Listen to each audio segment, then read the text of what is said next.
Jauh sebelum masa kenabian, jauh sebelum turunnya wahyu yang akan mengubah dunia, ada sebuah kelahiran yang, ya, penuh dengan keajaiban. Hari ini, kita bakal telusuri kisah-kisah luar biasa seputar tahun-tahun awal kehidupan Nabi Muhammad. Ini adalah cerita tentang sebuah permulaan yang sangat istimewa, yang seolah-olah jadi pertanda akan takdirnya yang agung. Oke, coba bayangkan kita kembali ke Arabia di abad ke-6. Di jantung kota Mekah yang selalu sibuk, di tengah-tengah keluarga terhormat dari Bani Hashim, seorang anak akan segera lahir. Seorang anak yang kedatangannya, kita tahu sekarang, ditakdirkan untuk mengubah arah sejarah dunia. Nah, perjalanan kita kali ini akan melewati 6 babak penting. Kita mulai dari tanda-tanda ajaib pas kelahirannya, lalu kita kenalan sama para perempuan yang pertama kali mengasuhnya. Kita juga akan ikut dalam pencarian ibu susu di padang pasir, menyaksikan gimana berkah melimpah datang, mengungkap sebuah insiden yang jadi titik balik, dan kita akhiri dengan kepulangannya ke Mekah. Yuk, kita mulai dari bagian paling awal. Kelahiran beliau ini bukan peristiwa biasa loh. Kelahirannya diiringi oleh serangkaian kejadian yang luar biasa, yang semuanya tercatat dalam riwayat. Beliau lahir di tahun gajah. Ini tahun yang sama ketika Mekah selamat dari serangan tentara bergajah, sebuah peristiwa yang udah jadi legenda tersendiri.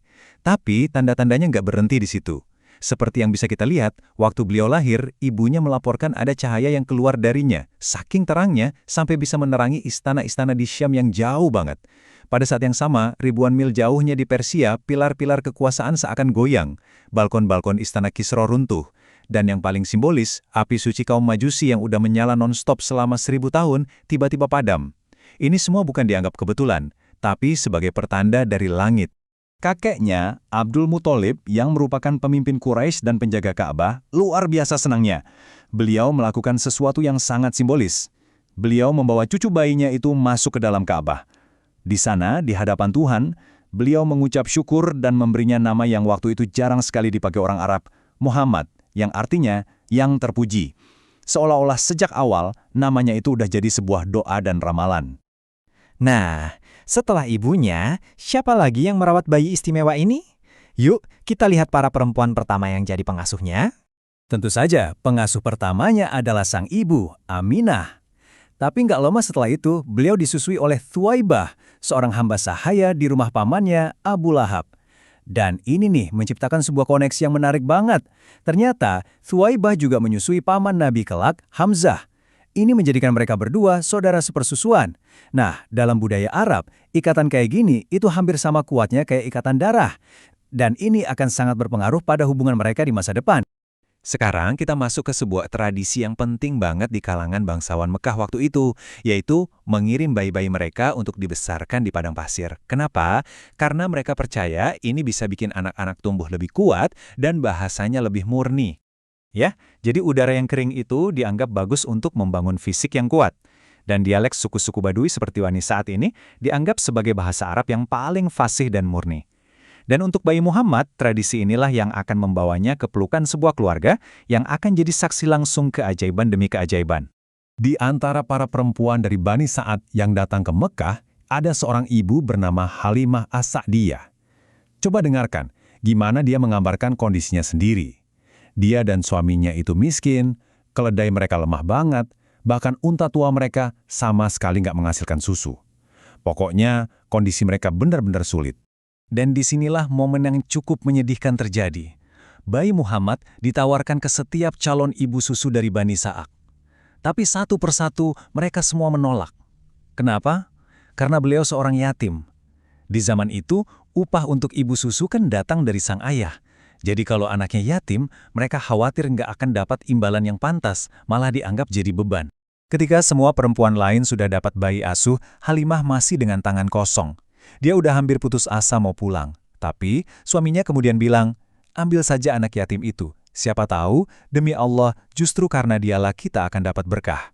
Ini semacam lompatan keyakinan di tengah keputusasaan mereka. Dan Halimah pun setuju.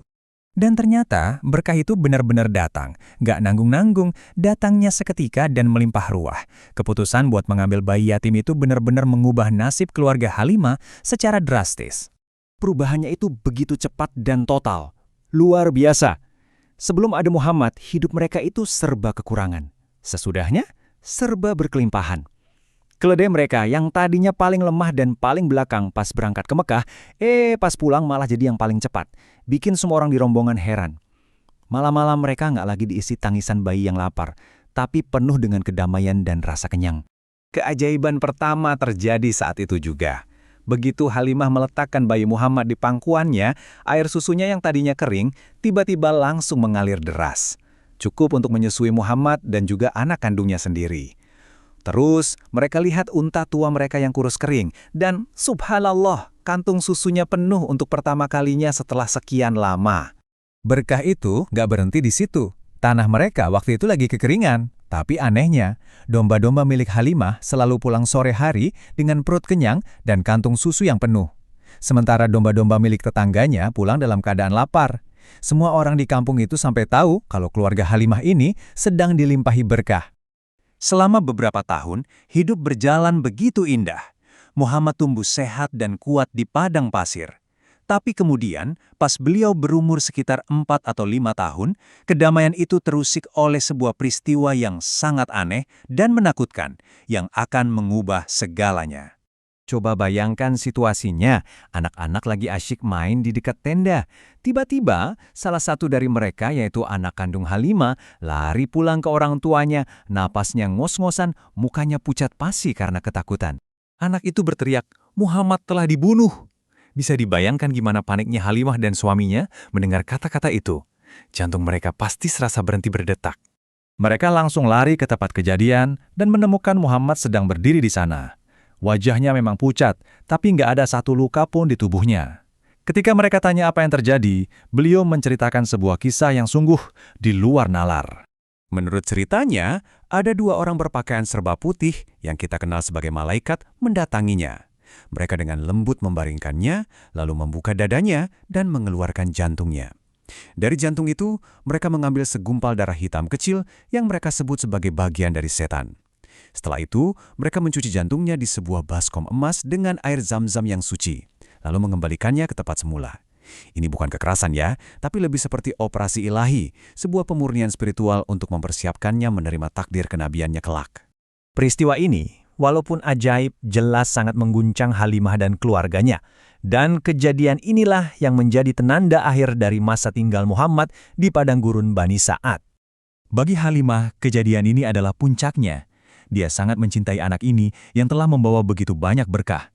Tapi rasa takut akan keselamatannya sekarang jauh lebih besar dari apapun.